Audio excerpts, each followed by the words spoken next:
All right, hello and welcome to my video entitled Revisiting Remdesivir, the intention of which is really to take a closer look at Remdesivir and specifically the data supporting its now famous role in the treatment of patients with COVID-19. Just as a reminder, this video is brought to you by the Video Journal Club, a YouTube channel which is meant to spark discussion about truly fascinating medical literature. My name's Franklin Wallace, and I'm so excited that you're here to listen about this developing topic. So let's get into it. On May 22nd, a preliminary report of the Adaptive COVID-19 Treatment Trial, otherwise abbreviated as the ACTT, was published in the New England Journal of Medicine. This is a trial that was investigating remdesivir as a therapeutic option for COVID-19. I already discussed the controversial press release of the initial results of this trial previously, and now I'm excited to revisit this topic with more information at hand. But first, I just want to briefly mention this, and that's that, as evidenced by my title slide, the intention of this video is largely to critically assess the available data from this preliminary report. For that reason, the content of this video may at times be misinterpreted as an attempt to cast a negative light on the study or its investigators. Because of that, I just want to take a moment to say that this is a well-designed, large, multi-centered, double-blinded, randomized, placebo-controlled trial. What some may not realize is that this evidence provided by this trial is actually higher quality than the evidence available for many things that are so deeply rooted in the medical literature that we take them for granted. My point here is that this trial represents very impressive work completed in the middle of an international tragedy. Nothing that I or anyone else says should take away from the tremendous effort and sacrifice on the part of both the investigators listed on this slide, and perhaps more importantly, the many patients who will never be named who chose to enroll themselves in this trial. But with all of that said, it's crucial to carefully pick through this data to make sure that it's applied appropriately to patients moving forward. So moving forward with information relevant to the study that will be the ultimate topic of discussion in this video, the background for the study is actually very simple. None of the investigated pharmacologic treatments to date have demonstrated convincing benefit for patients with COVID-19. And remdesivir is an inhibitor of RNA-dependent RNA polymerase that gained early attention as a potential target for COVID-19 for a variety of reasons. It was shown to inhibit the virus in vitro. Primate data demonstrated that it was able to reduce viral load and eventual lung damage in a related virus, the MERS-CoV. And perhaps most importantly, there was some experience using the drug in humans from prior trials in the 2018 African Ebola epidemic, which was able to expedite the process for establishing a clinical trial. This saved crucial time as the public anxiously awaits something to combat this global pandemic. All right, so now that we've oriented ourselves to the background information and we're keeping that in mind, let's bring ourselves around to the trial of the hour. I want to walk through the trial step by step and start with the general design and patient selection. So as I mentioned before, this is a multi-center, double-blind, randomized, placebo-controlled trial. And let's just take a step back and just acknowledge how much that just melts in your mouth. I mean, these words are absolute music to the ears of somebody who's searching for the truth. But let's move past that and let's get into the specifics of this trial. So, who are these patients? Well, these are hospitalized patients with confirmed COVID-19 and at least one of the following. And I show these here, and you'll notice that these are quite different from one another. These inclusion criteria are quite different from one another.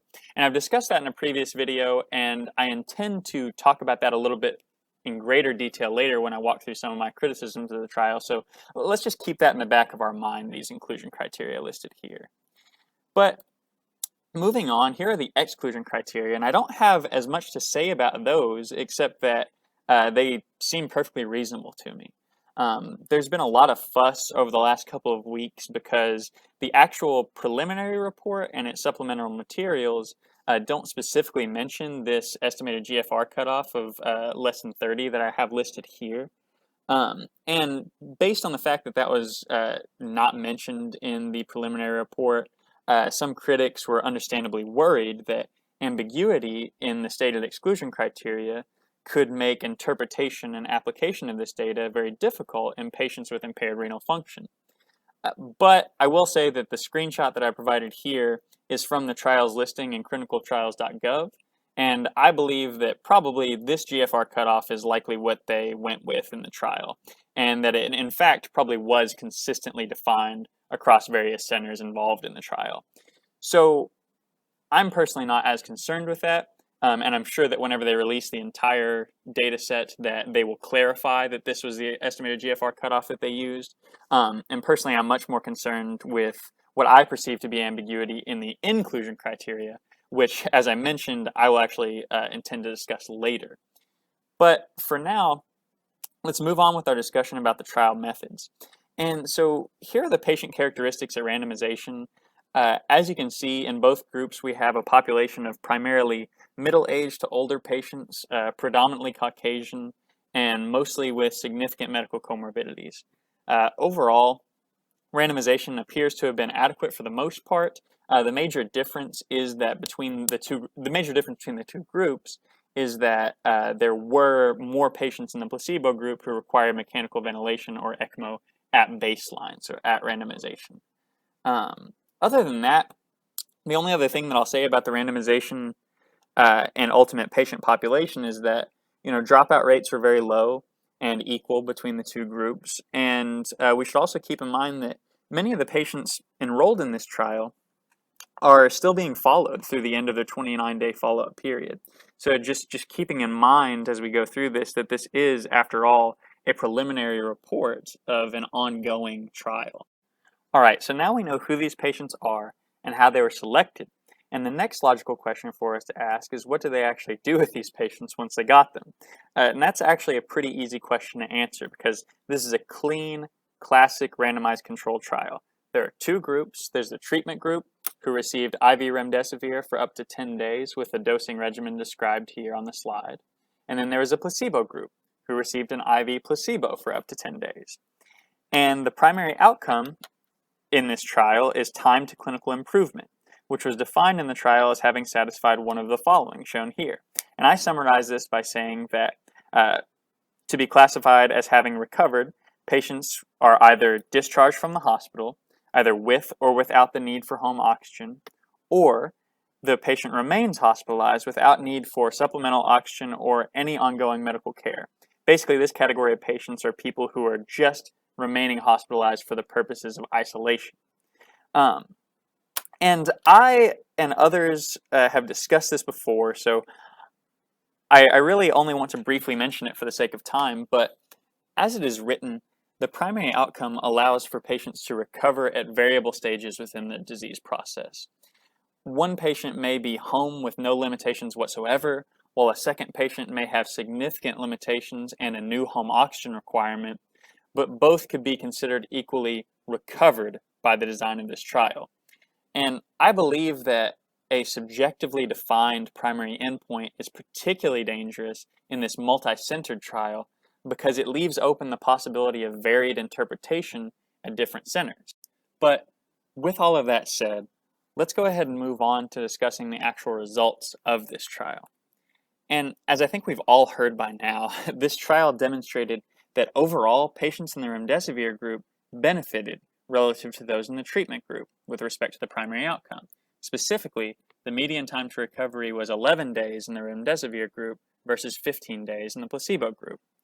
Additionally, at day 14, 62% of patients in the treatment group had recovered versus 52% in the control group.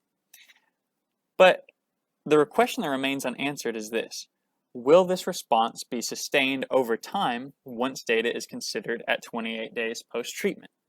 And as was pointed out in a discussion piece written by Dr. Josh Farkas from PulmCrit, to which I will provide a link in the video description, there is a huge difference between a transient improvement at 14 days, which disappears by 28 days, and an improvement which is sustained over the full follow-up duration. I think that his article states this best, and I'd like to directly quote him here. He says, "If recovery differences are maintained over time, that suggests that Remdesivir causes some patients to recover who wouldn't have recovered otherwise." And that's huge. If recovery differences disappear over time, this suggests that remdesivir accelerates the recovery among some patients who would have recovered anyways, without ultimately changing any patient's fate. And that is much less exciting. And so, truthfully, we won't know the answer to this question until the rest of the data is released. All right, so that essentially concludes our discussion about the primary results of this trial. And moving forward, I want to talk a little bit about this subgroup analysis that they included in the preliminary report, which essentially separated patients based on their score on an ordinal scale, which had been used in some of the landmark trials on potential COVID treatments. I think that this scale is worth mentioning because improvement in the ordinal scale was actually initially meant to drive the primary outcome. And this received an enormous amount of unnecessary attention when it was changed during the trial. And I've discussed this topic at length in my last video, and I encourage you to look at that if you're interested in learning more about that particular topic. But essentially, what this scale does is it categorizes patients based on the severity of the intervention that they were receiving at randomization. And you can see what the categories of the different interventions are here. And so I won't list those for you, but I'll basically say that I don't want to say a whole lot more about this subgroup analysis because I really don't find the information to be particularly useful. But at first glance, you might look at this and be tempted to say, well, it seems like the effect size is largely driven by the category of patients who are receiving supplemental oxygen, but have not yet become severe enough to require high flow oxygen or non-invasive mechanical ventilation at presentation. But as the authors of the paper rightfully pointed out, that category also represents the cohort of patients with, that category also represents the largest cohort of patients among any of these different categories. And it's important to keep in mind that all of these subgroups are individually underpowered with respect to the primary outcome, leading to wide confidence intervals which could easily mask benefits. So the bottom line here is that we can't necessarily draw conclusions based on any of these individual figures at all. Further than that, I want to take a step back and comment on the fact that many people have been using the results of this subgroup analysis to support the line of thinking that remdesivir, like some other antiviral agents, perhaps benefits patients mostly when they are very early in the disease course. And I think it's crucial to recognize that these claims are entirely theoretical. And when the subgroup analysis shown here is taken into the proper context, it neither supports nor refutes this line of thinking. You might ask, why am I being so careful about what seems like a minor point? Well, I worry that people may change their management based on a claim that's not yet supported by the evidence. In my opinion, it would be inappropriate to withhold remdesivir from a patient who is receiving high flow oxygen or non-invasive mechanical ventilation based on a subgroup analysis of a heterogeneous group of just about 200 patients, which presently even have incomplete follow-up. And also, on the other side of it, since many hospitals are now screening all inpatients for COVID-19, I believe that it would be equally inappropriate to commit an otherwise asymptomatic patient to an extended course of an IV medication with an intention to, quote-unquote, treat the disease as early as possible. So these are things I think are important to stress, and that's why I sort of wanted to discuss this at length here. Okay, so now let's move forward to a discussion about mortality. And in my opinion, this is the most interesting part of the conversation. So here's the headline version about the effect of remdesivir on mortality in patients with COVID-19. Overall, mortality at 14 days was 7.1% in the remdesivir group versus 11.9% in the placebo group, and these numbers narrowly avoided statistical significance.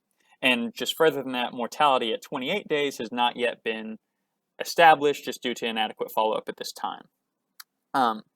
But to fully appreciate this within the full context of the available data, I want to finally return to the inclusion criteria for the study. as I promised that I would earlier in the talk.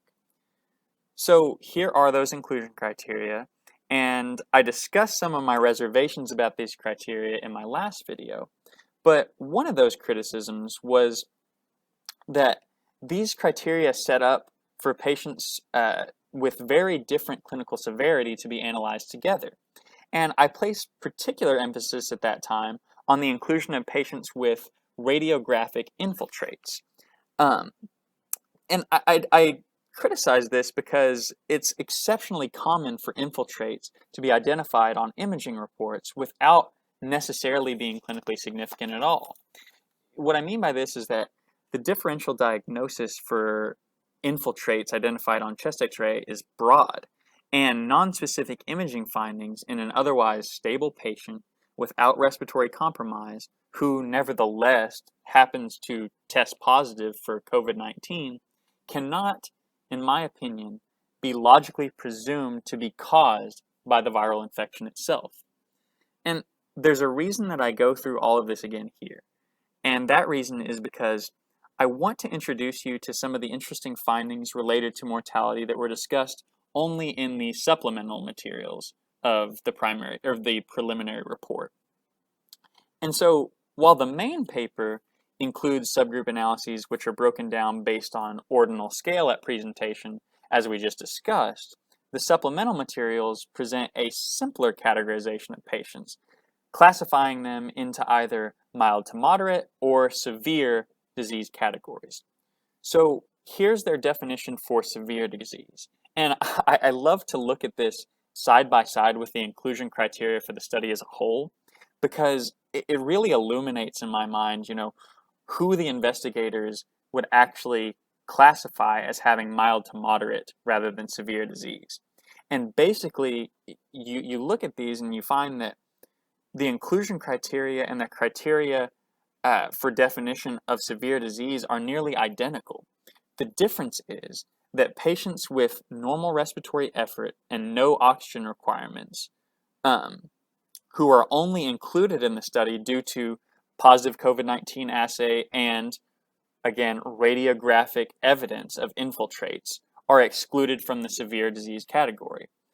Otherwise stated, the mild to moderate category of patients only includes those individuals who don't, to me, really seem to have an indication for hospitalization and treatment at all, but are nevertheless treated based on nonspecific imaging findings in this study.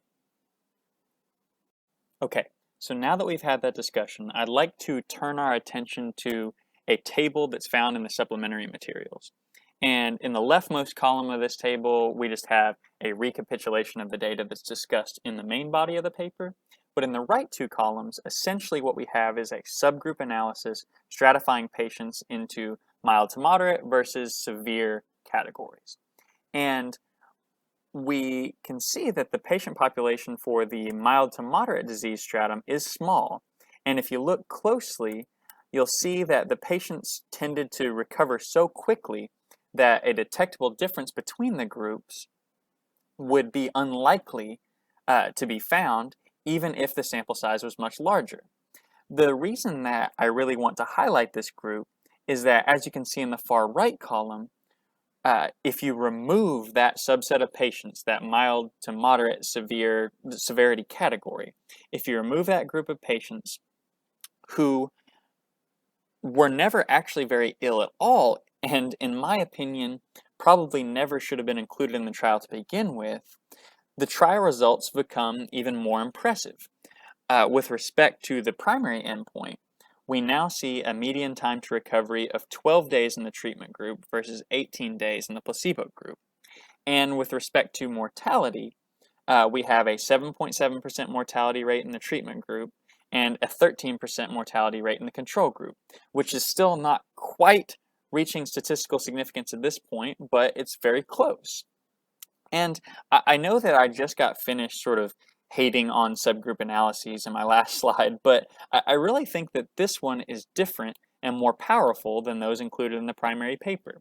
For one, what it does is it excludes patients who are likely to recover quickly on their own and therefore really didn't seem appropriate for the study to begin with, ergo it excludes that mild to moderate disease category by looking at the severe disease stratum in particular. And we're left in the end with a sample size which is still quite large and reliable, nearly 500 patients in each group in this severe disease stratum. So, I want to close this slide by saying that even in the severe category, I'm suspicious that there were likely a significant number of patients who might not have been appropriate for inclusion. And once again, this all goes back to the inclusion criteria for the study. I spoke at length at the end of my previous video about this topic, but the inclusion of patients who are quote unquote requiring supplemental oxygen is another source that introduces significant subjectivity. And if you look at the way these criteria are written, they basically invite for inappropriate use of supplemental oxygen. And what do I mean by that?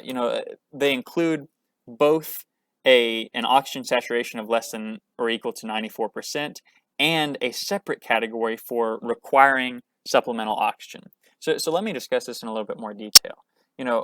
The Journal of Hospital Medicine, as a part of their Choosing Wisely Things We Do for No Reason series, recently conducted a wonderful review of the literature and recommended that for most patients, including those with respiratory infections, patients should not receive supplemental oxygen unless their oxygen saturation is less than 92% on room air. And in patients receiving supplemental oxygen, goals should be somewhere around 94 to 96%. Okay, while this is the evidence-based recommendation, it was published just last year, and it's certainly not universally followed at this time. And since, quote-unquote, oxygen requirement, it was an important consideration for inclusion in the study, an important consideration for classification of clinical severity, and ultimately an important consideration for determining whether or not the patient had reached clinical improvement. Leaving this important parameter up to subjectivity determined by individual physicians involved in the study, in my opinion, is one of the major flaws of this study design. Though practically difficult to enforce in a multi-centered trial, I really wish that there had been more guidance in the trial design about which patients are appropriate for supplemental oxygen. And so I find this point to be incredibly important because it leads me to believe that it's highly likely the severe categorization of patients includes individuals who are inappropriately receiving supplemental oxygen. Though this likely represents a small subset of the overall patient population, what I am suggesting is that there are likely a number of patients included in the severe category who may have been more appropriately categorized in the mild to moderate category. For example, though it is inappropriate, I would not be surprised at all to find that there were some patients with a normal oxygen saturation at rest who were started on supplemental oxygen when infiltrates were found on chest x-ray in the setting of known COVID-19 positivity as a quote-unquote prophylactic measure. The trial design certainly doesn't suggest that investigators do this, but it allows for that type of decision to be made at the discretion of treating physicians, which is a decision that I could certainly see somebody making. And if you'll allow me, I'd like to speculate a little bit more about the possible net effect of this.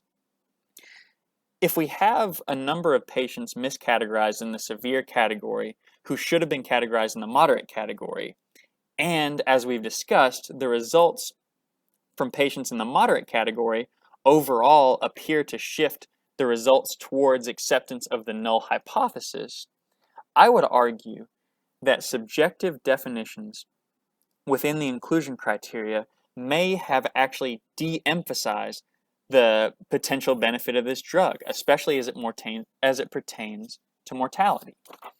Otherwise stated, if the trial design had been more careful to only include patients who were unlikely to rapidly improve without intervention, we may have seen a more dramatic benefit of remdesivir therapy with respect to the primary outcome, and even possibly with respect to mortality. I'll close this slide by saying that the trial is, of course, ongoing. We have only preliminary results available at the time of this recording, and full follow-up of these patients through 28 days will tell us whether or not observed benefits are maintained over time.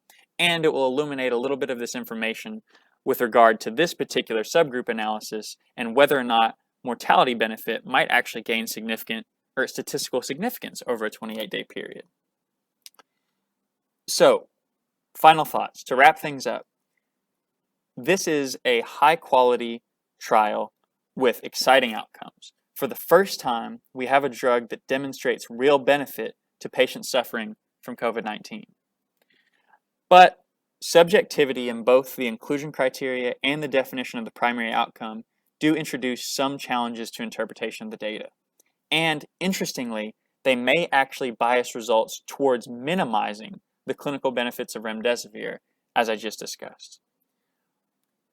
Final data with patient follow-up out to 28 days will be crucial. It will help us decide whether or not we are observing truly sustained benefit, and it may provide more reliable estimate of the effect on mortality compared to numbers at 14 days after admission. And with that, my rambling is complete. References for everything that I've discussed will be linked in the video description. Please take everything that I've said with a grain of salt and review evidence for yourself before ever changing your opinion on my account. I want to thank you once again for listening, and I hope that you have a lovely day.